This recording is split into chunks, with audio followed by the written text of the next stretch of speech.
If you were paying attention to the news last year, I don't think it was possible to miss the media hype about the NASA InSight mission to Mars. But after it successfully landed, there's hardly been any mention of it since. So what were its mission goals on the Martian surface? And has it achieved anything now that it's been there for almost a year? I'm Alex McColgan and you're watching Astrum, and together we will find out exactly what InSight has discovered on Mars so far. Let's begin with a quick recap of the mission. InSight launched from Earth in May 2018 and landed on Mars in November of the same year. Unlike a lot of the other NASA missions to Mars, this is a robotic lander, not a rover. In fact, it shares a lot of similarities and technology with a previous NASA mission called Phoenix, although they had quite different science goals.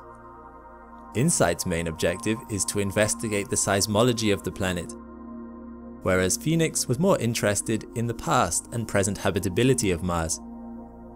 The last thing you probably saw of the InSight mission was this image, the first image InSight sent back to Earth. But there have been a lot of interesting things that have taken place since then, so let's see exactly what happened after it landed. The first thing InSight did was send back signals to Earth that it had touched down safely and sent the famous first image. As you can see, a lot of dust had been kicked up by the landing, as InSight used descent rockets to slow its fall. A camera pointed under the lander reveals the effects of the rockets, which carved out mini craters under the craft. InSight was programmed to wait a few hours for the dust to settle before deploying its two circular solar panels, as dust settling on the panels themselves would affect the efficiency. InSight quickly began collecting data, even before deploying any of the science instruments. The first thing it recorded was the Martian wind, picked up by vibrations sensed by the seismometer still on the lander. And this is what it sounded like, although I should note that you will probably either need a subwoofer or headphones to hear this.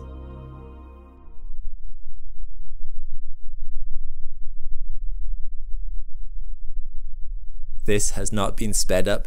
These are literally the vibrations caused by Martian wind going over the solar panels of the lander. The frequency of the vibrations converted to audio. For the benefit of those who can't hear it, here it is pitched up by 2 octaves.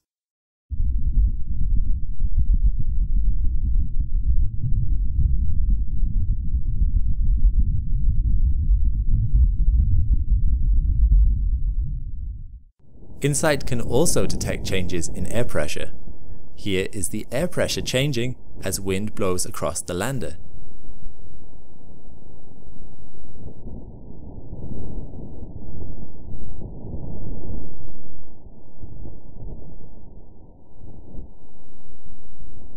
This audio has been sped up by a factor of 100 for it to be within human hearing range.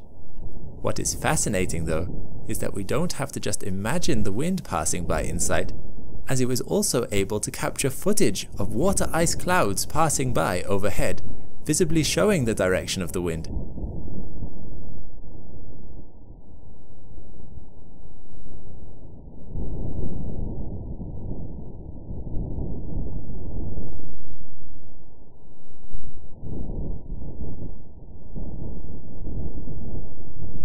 Yes, although Mars is currently a barren wasteland, there is still a tiny amount of water vapor in the atmosphere.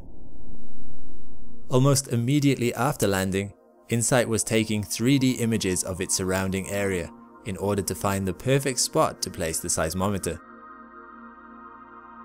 Based on those 3D images, NASA recreated this area as accurately as possible, even going as far as using the HoloLens augmented reality headset to match up the surface of Mars with the environment they were recreating. The seismometer is extremely sensitive and had to be placed directly on the surface, avoiding any rocks that would affect the placement of it and of its windshield. As you've already heard, wind is easily detectable by the seismometer, so the windshield had to fully enclose it to protect it from potentially contaminated measurements. Once the go-ahead was given, InSight carefully used its robotic arm to place the seismometer on the surface of the planet. From there, it could detect the faintest vibrations, from Mars quakes to meteors impacting the surface close by. But what is the point of all this? Well, when a specific part of the surface of a planet vibrates, a ripple propagates through the planet's interior. Listening out for the echoes, scientists can determine the internal structure of Mars. They would then correlate the data collected with the other main scientific instrument on board InSight, namely the Heat Flow and Physical Properties package, which is a combination of a drill and a hammer with a very accurate temperature sensor to measure how efficiently heat transfers through the Martian core. The mole, as they call it, tried to dig 5 meters down, taking temperature readings every 10 centimeters, extrapolating these readings to estimate the thickness of the Martian crust.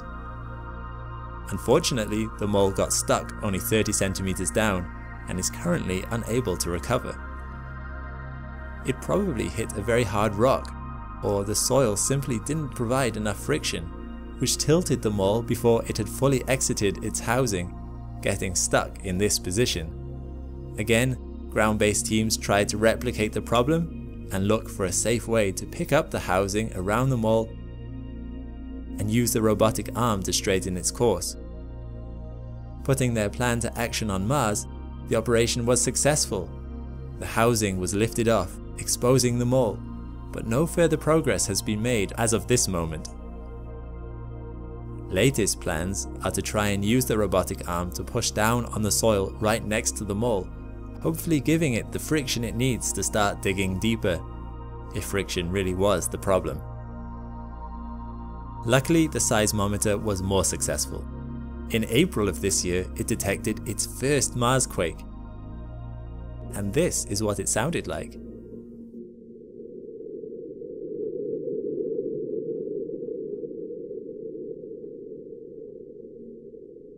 Again, the vibrations have been sped up by a factor of 60, as the frequency would not be audible to the human ear.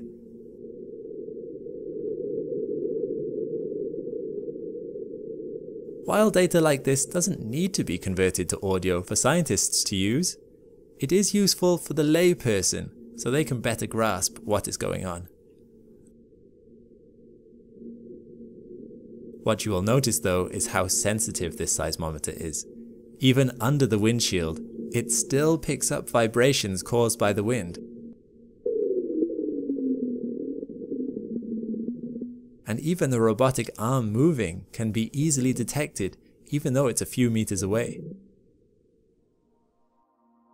Lastly, InSight is acting a little like a weather station on Mars, with instruments detecting wind, air pressure, and air temperature. As you can see, even at the equator, Mars is a chilly -25°C at its warmest at the moment, bottoming out at -100°C. We are also seeing some gusts of up to 60 km an hour, and low air pressures, about 6 millibars compared to Earth's 1 bar. So there you have it. As you can tell, InSight has had some ups and downs, but the overall health of the lander is good, and it will hopefully be collecting data for a while yet, assuming not too much dust settles on its panels. This data will provide a more and more accurate 3D model of the interior of Mars, providing evidence of what Mars once looked like and how it formed in the first place. And if the mole can get functioning again, we'll be able to get data for the heat flow under the surface too, to find out if there really is an active mantle under the surface still or not. So keep an eye out for this mission in the coming months and years.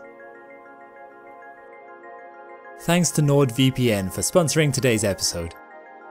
For those of you that don't know, a VPN is a virtual private network, which allows you to securely surf the web as if you were anywhere on Earth. Mars sadly doesn't have any servers added yet.